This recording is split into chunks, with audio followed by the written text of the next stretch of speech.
Bueno, chicos, vamos a repasar algunas ideas muy básicas que hemos estado trabajando estos días y aprendiendo sobre el concepto de fracción, ¿vale? Lo primero que tenemos que recordar es que hasta este curso, hasta tercero, nosotros siempre hemos pensado y hemos trabajado en matemáticas que la unidad era la parte más pequeña con la que trabajábamos las cantidades numéricas. Era la unidad que no podíamos dividir y luego a partir de ella podíamos formar, íbamos haciendo grupos de 10, podíamos ir formando diferentes cantidades. Acordaros que si juntábamos 10 unidades teníamos una decena, si juntábamos 10 decenas teníamos una centena y así sucesivamente. Entonces, el cambio que hacemos ahora en tercero, ¿vale? Para aprender lo que es el concepto de fracción, es pensar que una unidad no es la parte más pequeña, ni es la parte indivisible, sino que una unidad también la podemos dividir, ¿vale? Ahora vamos a considerar la unidad como la parte más grande, el todo, el total, ¿vale? Cuando algo está completo, ¿sí? Y para eso utilizamos el símbolo de la circunferencia o el círculo que nos sirve muy bien para poder dividirlo en diferentes partes y comprender bien pues qué es el concepto de fracción. Cuando tenemos la unidad completa, ¿vale? O la circunferencia completa, pues le llamamos unidad, pero esa unidad la podemos dividir en partes iguales. Cuando dividimos esta unidad en partes iguales podemos hablar de fracción, si no, no, ¿vale? Por ejemplo, en el caso que veis aquí, tenemos una unidad dividida en 4 partes, aquí en 2 partes. Esta es la división más fácil que podemos hacer de la unidad, dividirla en 2 partes, ¿vale? Dividirla por la mitad. Por tanto, cada una de estas partes podríamos decir que es un medio de la unidad. Aquí la podemos dividir en 4. Ya veis que se puede dividir en infinidad de partes, pero la única condición es que todas las partes en las que la dividamos sean iguales. Si esas partes son iguales, pues podemos señalar una parte pequeña, ¿vale? De esa unidad respecto de la unidad entera, ¿de acuerdo? Por ejemplo, en este caso tendríamos que la unidad está dividida en 6 partes iguales, por tanto podríamos decir que esta es una parte de 6, ¿de acuerdo? Entonces ahora vamos a ver un poquito cómo nombramos a cada una de esas partes según el número de porciones o partes que hagamos de la unidad. Si por ejemplo yo divido la unidad, esta unidad, ¿vale? Vamos a poner aquí encima para que veáis bien. Si la divido en 3 partes iguales, ¿vale? Las 3 partes juntas forman la unidad completa, pero yo puedo seleccionar o puedo coger una de esas partes, 2 de esas partes, ¿vale? O las 3 partes en total. Si yo cojo una de estas partes, ¿vale? Es un tercio, ¿de acuerdo? Y se representa con el símbolo un tercio, ¿vale?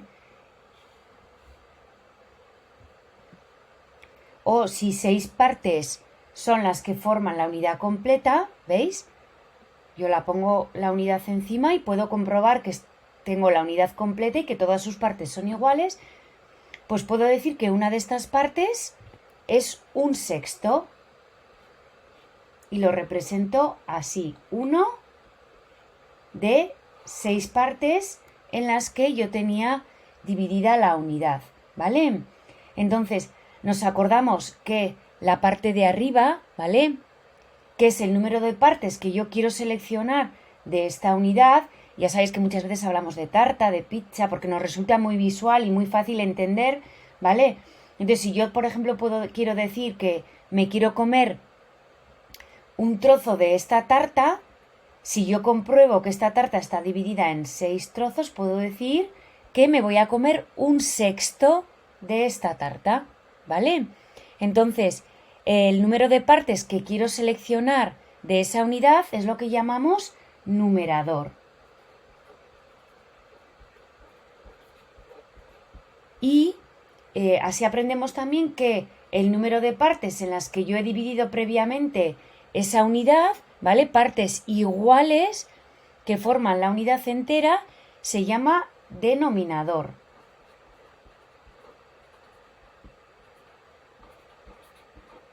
Así tenemos los nombres de los términos de una fracción, ¿vale? Ya veis que el numerador siempre lo nombramos con los números cardinales, pues 1/3, en este caso, por ejemplo, 2/6, ¿vale? Y en la parte de abajo, ¿vale? El denominador la nombramos pues con números ordinales, ¿vale? O partitivos, medio, tercio, cuarto, quinto, sexto, ¿vale? Acordaros, como cuando hablamos de los pisos, ¿vale? O las posiciones en las que quedamos, por ejemplo, en una carrera. ¿Vale? Entonces, ya veis que la primera cosa importante, la primera idea importante que tenemos que aprender sobre la fracción es ¿qué es una fracción? Una fracción es la forma de representar, ¿vale? Una cantidad que queremos seleccionar de una unidad que hemos dividido en partes iguales, en las que nos interesa, y hemos visto que podemos dividirla en 2, en 4, en 6, en 3, bueno, en las partes que nosotros queramos, ¿de acuerdo? Y cómo se llama cada uno de los términos de esa fracción y a qué corresponde cada uno de ellos, ¿vale? El numerador a la parte que yo quiero seleccionar de esa unidad completa y al denominador a la cantidad o al número de partes en las que yo he dividido esa unidad. Por otro lado, otra de las ideas importantes que hemos aprendido sobre este tema de la fracción, de las fracciones, es qué son las fracciones equivalentes, ¿vale? Entonces, cuando aprendemos sobre fracciones, es importante también aprender que si, por ejemplo, dividimos una unidad en 4 partes iguales, ¿vale? Y por otro lado, dividimos la misma unidad, ya veis que siempre hablamos de la unidad, de la misma unidad, ¿vale? Para dividir en partes iguales, no utilizamos, por ejemplo, un círculo y un cuadrado o un triángulo, ¿vale? Siempre tenemos que partir del mismo concepto. Entonces, si dividimos esa misma unidad, por ejemplo, en este caso, en 8 partes iguales, ¿vale? Cada una de estas 4 partes, ¿vale? Se va a corresponder con 2 partes, por ejemplo, en este caso, de la otra unidad, ¿vale? Que además puedo comprobar colocándolas encima y viendo que efectivamente, ¿vale? La cantidad es la misma. Por tanto, yo podría decir, en este caso, que 1/4 es equivalente